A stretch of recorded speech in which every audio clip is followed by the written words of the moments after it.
তো যারা মানুষকে স্বাস্থ্য না দিয়ে, স্বাস্থ্য আমাদের সম্পদ, চিকিৎসা করবে কোথা থেকে মানুষ? এই ওষুধগুলো যখন ডক্টর প্রেসক্রাইব করবে, কাউকে 97% বেশি দিতে হবে, কাউকে 57% বেশি দিতে হবে, কাউকে 40% বেশি দিতে হবে, কাউকে 50% বেশি দিতে হবে, মেডিক্লেম করা থাকলেও তাকে দিতে হবে। তার মানে এটা কাদের জন্য? এটা কি ঠিক যে is it for one section of people, যারা কমন পিপুলের মধ্যে পড়ে না, যাদের ক্ষমতা আছে, কোটি কোটি টাকা আছে, যারা কোটিত্ব দিয়ে ট্রিটমেন্ট করতে পারে, এটা কি শুধু তাদের জন্য সরকার চলবে? নাকি যারা গরিব, যারা মধ্যবিত্ত, যারা সাধারণ মানুষ, মধ্যবিত্ত সাধারণ, মুখ ফাটলেও মুখ ফাটে না, মুখ খোলে না, কারণ তাদের সম্মান সবচেয়ে বড় ঐতিহ্য। আমি এটা তীব্র প্রতিবাদ করছি এবং এটা টোটাল উইথড্র করার জন্য অনুরোধ করছি।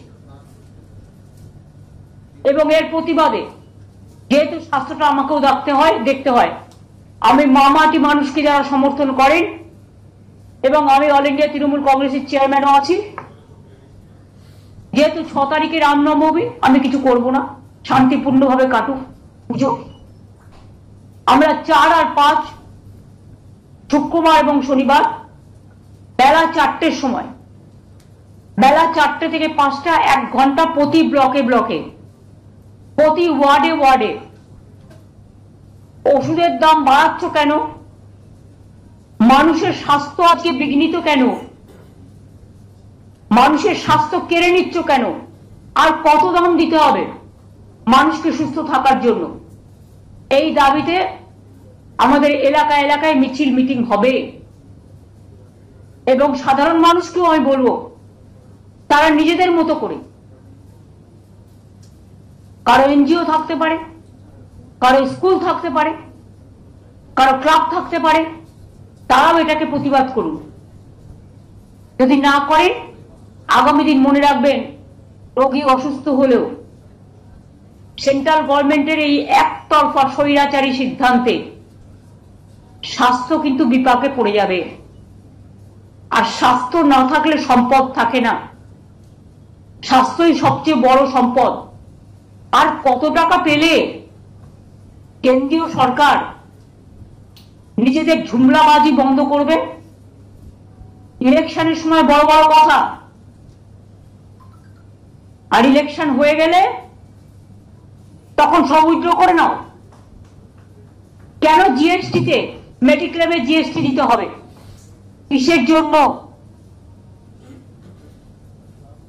কেন মানুষকে একটা ফ্ল্যাট কিনতে গেলে জিএসটি দিতে হবে? কেন হেইরেতে জিএসটি ট্যাক্স নেই? কেন জিরেতে জিএসটি ট্যাক্স থাকবে? কোথায় যাবে সাধারণ মানুষ, গরিব মানুষ? আমি পরিষ্কার বলছি, let the good sense must prevail. We cannot accept the price hike of medicine and GST for mediclaim. We cannot accept. And I will request my parliament members also, they are fighting for walk-up today, because the Jumla party is only one-point program to divide the country, and they believe only divide and rule policy, what we don't. আমাদের constitution আমরা মানি, আগে কনস্টিটিউশনকে শ্রদ্ধা করো, তারপরে কারো অধিকার কেড়ো। কনস্টিটিউশনকে শ্রদ্ধা না করে মনে রাখবেন, ধর্ম যার যার আপনার, উৎসব কিন্তু সবার।